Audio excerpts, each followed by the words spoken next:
वाल्मीकि नगर, चेन्नई का एक शांत और समुद्र के किनारे बसा इलाका। यहाँ की गलियों में एक ऐसा घर है जो सालों से बंद पड़ा है। F2 बिल्डिंग, एक नाम जिसे सुनते ही लोकल लोग अपना रास्ता बदल लेते हैं। F2 बिल्डिंग भारत की सबसे डरावनी जगहों में से एक है। आज की हमारी कहानी इसी से रिलेटेड है और हमारी ये कहानी है 3 दोस्तों की, विक्रम, समीर और गोलू, जो लेट नाइट डेयर के चक्कर में F2 बिल्डिंग में जाने की शर्त रखते हैं। रात के करीब 12:30 बजे वो तीनों बिल्डिंग के गेट के पास जाकर खड़े हो जाते हैं और अंदर जाने के लिए गेट खोलते हैं कि तभी गोलू बोलता है, भाई, कहते हैं अंदर जाने वाले पागल हो जाते हैं, चल ना एक सेल्फी यहीं ले लेते हैं और यहीं से वापस चले जाते हैं। लेकिन समीर, जिसे एडवेंचर चाहिए था, वो गेट को खोलकर अंदर चले जाते हैं। गोलू अभी भी सबको वापस चलने के लिए कह रहा होता है, पर दोनों उसकी बात नकार देते हैं और देखते ही देखते वो घर के दरवाजे के पास पहुंच गए। अब जैसे ही समीर ने दरवाजा खोलने के लिए अपने हाथ आगे बढ़ाए कि तभी अचानक दरवाजा अपने आप खुल गया। ये देखकर गोलू, जो पहले से ही डरा हुआ था, और ज्यादा डर गया और अब विक्रम की हालत भी थोड़ी खराब लग रही थी। वो दोनों समीर से बोले, अंदर जाना ठीक नहीं है, हमें लौट जाना चाहिए। पर समीर ने उनकी एक ना सुनी। वो अंदर जाने के लिए जिद करता है। अब विक्रम और गोलू बाहर रुकने का फैसला लेते हैं और समीर अकेले बिल्डिंग के अंदर जाता है। अंदर जाने पर उसे सब नॉर्मल लगा। फिर वो अपना फोन निकालता है और वीडियो रिकॉर्ड करने लगता है। धीरे धीरे जब वो अगले कमरे में जाता है तो उसे किसी के रोने की आवाज सुनाई देती है। उसने सोचा ये विक्रम या गोलू ही होंगे जो उससे मजाक कर रहे हैं। फिर समीर उस आवाज का पीछा करता है और कुछ देर बाद आवाज अपने आप बंद हो जाती है। फिर उसे दूसरे रूम में किसी की परछाई दिखती है। वो उस रूम में जाता है और उसके होश उड़ जाते हैं। वहाँ सोफे पर एक लड़की बैठी थी, बिल्कुल शांत। समीर उस लड़की को देखकर डर जाता है और पूछता है, कौन हो तुम? वो लड़की उसकी तरफ देखती है और जवाब में कहती है, मैं यहाँ अपने घर वालों से छुपने के लिए आई हूँ ताकि वो मुझे ढूंढ ना ले। फिर समीर उससे बात करता है और अब तक तो सब नॉर्मल ही लग रहा था।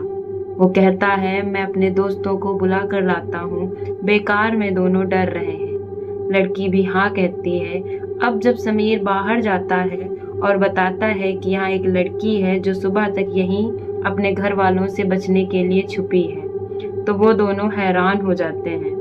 समीर कहता है, हम यहाँ रात भर रुक कर सुबह सबको दिखा सकते हैं, यहाँ कोई आत्मा या भूत नहीं है। विक्रम मान जाता है, पर गोलू साफ मना कर देता है और वो वहाँ से चला जाता है। वे दोनों अंदर जाते हैं। समय यही कोई 3 बज रहा होगा। तीनों बैठकर बातें कर रहे होते हैं और अब विक्रम को थोड़ी नींद आने लगी थी और वो सो जाता है। वो लड़की वहाँ से उठकर ऊपर के फ्लोर की ओर जाने लगी। समीर ने पूछा, कहाँ? लड़की ने बोला, ऊपर के कमरे और भी अच्छे दिख रहे हैं, एक बार देख कर आती हूँ। और वो चली जाती है। कुछ देर बाद करीब 4 बजे एक जोर की चीख सुनाई दी और समीर भागता हुआ ऊपर की ओर जाता है और देखता है वो लड़की अपना सिर पकड़े रो रही है और एक कमरे की तरफ इशारा कर रही है। समीर कमरे में जाता है और वहाँ उसने जो देखा, उसके पैरों तले की जमीन खिसक गई।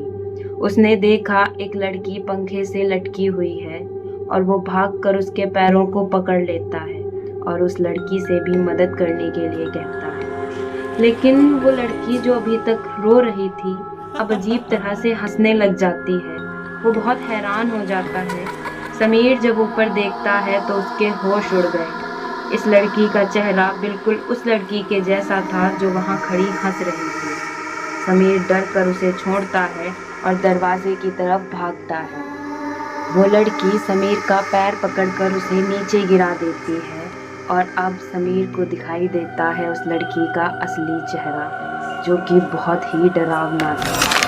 कि तभी वहाँ विक्रम आ जाता है और समीर को उठाकर वो दोनों सीढ़ियों की ओर भागते हैं। वो देखते हैं कि वो आत्मा उसका पीछा कर रही थी और बार बार उन्हें लौटने के लिए बोल रही थी। नीचे आने पर वो देखते हैं कि दरवाज़ा बंद था और वो लड़की भी धीरे धीरे उनके पास आ रही थी। लड़की समीर को पकड़ने ही वाली होती है कि तभी दरवाज़ा खुलता है और बाहर कोई और नहीं था, वो गोलू ही था जिसने दरवाज़ा खोला था। वो दोनों भागकर बाहर आ जाते हैं। गोलू को वहाँ कुछ नहीं दिखा। वो तीनों अब वहाँ से चले जाते हैं। बाद में गोलू ने बताया यहाँ एक लड़की ने आत्महत्या की थी सुबह 5 बजे। तभी से जो भी यहाँ 5 बजे तक रुक जाता है या आत्मा उसे मार डालती है या किसी बीमारी के चलते उसकी मौत हो जाती है। इस घटना के चलते समीर को सबसे ज़्यादा नुकसान हुआ। उसे एक्सट्रीम ट्रॉमा झेलना पड़ा और उसे हेलुसिनेशंस होने लगे। वो लड़की आज भी उसे दिखती है, उसी लिबास में, और उसका वो डरावना चेहरा बार बार उसके सामने आ जाता है। F2 बिल्डिंग आज भी वहीं खड़ी है, बंद और सुनसान। क्या आप वहां जाना चाहेंगे? कमेंट में ज़रूर बताएं। और ऐसी ही डरावनी, भयानक और रहस्यमयी घटनाओं को जानने के लिए जुड़िए हमारे चैनल द सीक्रेट घटना से, जहां हर डर सच्चाई से जुड़ा है।